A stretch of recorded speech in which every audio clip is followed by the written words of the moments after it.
My last week's national interest on Mohammad Zubair, my no, no and yes column, drew quite a bit of discussion, debate.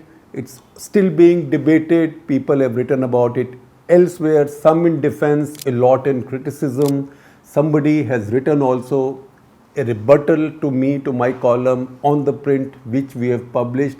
And that's the reason I think a debate's very important. So in this week's national interest, I am once again exploring the issue of the place of Muslims in Indian politics and Indian democracy and Indian society, because there are issues there. But before I elaborate my thoughts in this week's national interest to you, let me make that appeal to you to take a paid subscription, because we can't do any of this. We know a lot of you read us, a lot of you watch us.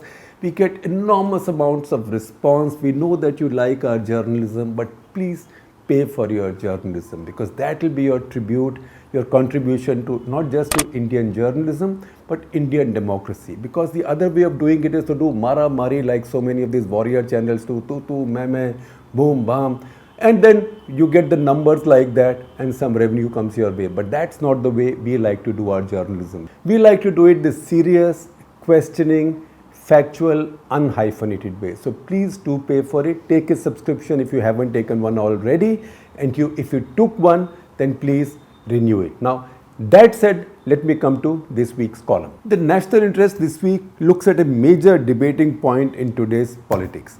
Now we know that with the end of the Rajya Sabha terms of Mukhtar Abbas Naqvi, MJ Akbar and Syed Zafar Islam, Narendra Modi's BJP will be left without any Muslim in both houses of parliament. Read this with the following. So number one, in both the 2014 and 2019 elections, the Modi-Shah BJP won full Lok Sabha majorities without any of their 7 and 6 Muslim candidates respectively winning. 7 in 2014 and 6 in 2019. This while 20 crore Muslims live in India, 14% of India, or 1 in 7. 1 in 7 Indians is a Muslim. In Uttar Pradesh in 2017 and 2022, the Modi-Shah Yogi BJP, I said earlier Modi-Shah BJP, now Modi-Shah Yogi BJP, won humongous majorities without fielding any Muslim candidate. Muslims are about 20% of Uttar Pradesh's population, or 1 in 5. In Assam, the Modi-Shah Himanta BJP, I said first the Modi-Shah BJP, second the Modi-Shah Yogi BJP, and now the Modi-Shah Himanta BJP. It won 2 majorities in 2016 and 2021. It fielded 17 Muslim candidates in the 2 elections combined, but only one of those won in 2016. 1 in 3 of Assam's population are Muslim. And I am not going into the details of West Bengal, but if you look at West Bengal, there also almost 1 in 3 are Muslims.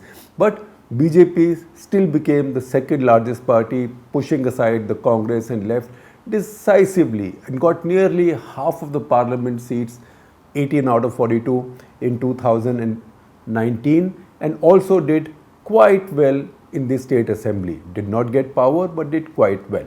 Next point, it is that rare juncture in our history when a Muslim sits on no constitutional chair in New Delhi. There is one governor, Arif Muhammad Khan, in Kerala. Nor does a Muslim hold a position in the 76-member Council of Ministers. No Muslim is a chief minister anywhere in the country. Of the 87 secretaries in the central government, only 2 are Muslim.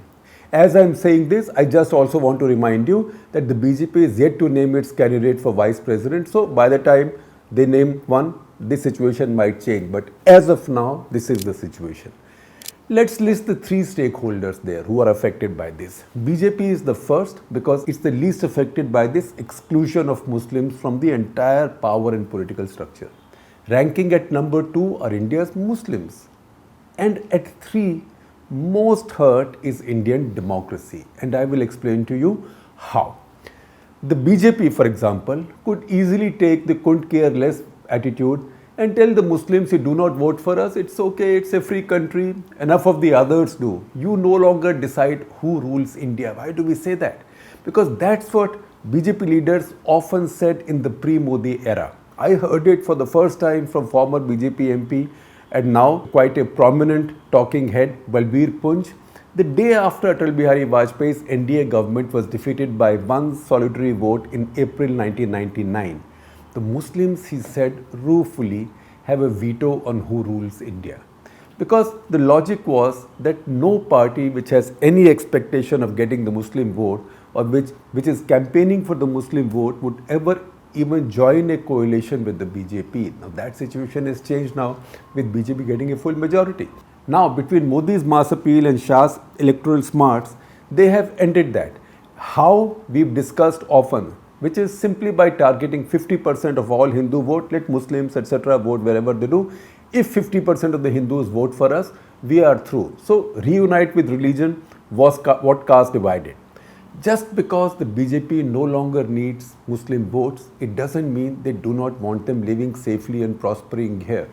They don't want them to leave India and go away to Pakistan or someplace or Bangladesh or someplace. They just want them to do so on their terms, on the BJP's terms. What are these? I'm making some educated guesswork here. Ideologically, the BJP and RSS admire Israel's approach to nation building. If Israel can be a Zionist republic, a democracy, and yet accommodate its nearly 20% population of mostly Muslim Arabs, actually just about 1/10 of these or about 2% are Christian. If they can accommodate them as near equal citizens, that is the one expression I'd like to underline, near equal citizens. India can similarly be a predominantly Hindu nation with the 14% Muslims similarly, quote unquote, accommodated. Because if Israel, a Zionist republic, can accommodate 20% Muslim Arabs, why can't India accommodate 14% Muslims? See, in the only nation where Arab Muslims can live as a minority and freely vote is the Zionist republic called Israel. Name another Arab country whose people can elect a real government. So they should say thank you to Israel because you are safe, free to live with your dignity, educate your children, do business and get rich. Pray as you wish, just don't ask for a share in power. That's the Israel approach. Ideologically, the Hindu political right will see this as a perfect solution. Israel's idiosyncratic proportionate system that we have talked about sometimes in our Cut the Clutter. Israel's idiosyncratic proportionate system of elections does sometimes give the Arab parties a foot in the door, as at present. At present, in the ruling coalition, the Arab list has a bunch of seats, but again, the bargaining power they have is all limited to getting the Israeli government to spend a bit more money, allocate a bit more money to colonies and villages where they live no more. In India, first past the post system can continue giving BJP easy majorities in spite of the Muslims. Beyond that, all welfare will reach them fairly, which is sabka saath, sabka vikas. So what are you complaining about? It's this hyphenated equality. You are nearly equal. That's the hyphen. It's this hyphenated equality that would be on offer to the Muslims in the perfect world of the BJP and RSS. It would imply that India is predominantly Hindu nation and follows secular governance only because of that or predominantly because of that. Where does it leave India's Muslims? It leaves India's Muslims alienated, othered, as if they are other people, angry, nearly disenfranchised. Now, I know that when I say this, many people protest, saying, how can you say disenfranchised? They have the vote. But you know, today their vote no longer counts. Segregation, loss of power, and a feeling that they might still live safely in India if only at the sufferance of its Hindu majority. That's humiliating. That's not a good feeling. This anger has erupted in protests against the Citizenship Amendment Act, for example. In the southwestern coastal region, it is morphing into something angrier. Led by the Popular Front of India, its political unit, the STPI or Social Democratic Party of India, and its student wing, Campus Front of India. It manifested in the hijab protests, but we might as well brace for something more dire going forward. As Dr. Manmohan Singh had said at his press conference in the run-up to the 2009 election campaign in New Delhi's Constitution Club, he said, if even 1% of India's Muslims come to the conclusion that they have no future in India, the country might become ungovernable. This was a dire warning. If the BJP has unchallenged power today, as it seems now, Do they want 1 in 7 Indians alienated only because of their faith? Does it suit the BJP? Does it make governance easier? At the very least, this would make for a very imperfect Indian democracy. A sizable correction is called for. The question is, who will make that correction? Who will do it and how?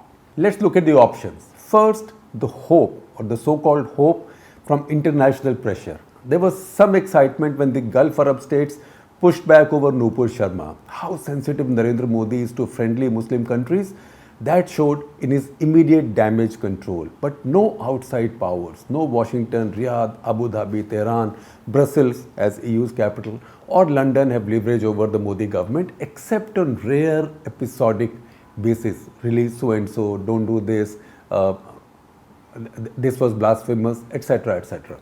Modi and the BJP could easily take a cynical view that the Gulf states don't particularly care what anybody does to their own Muslims.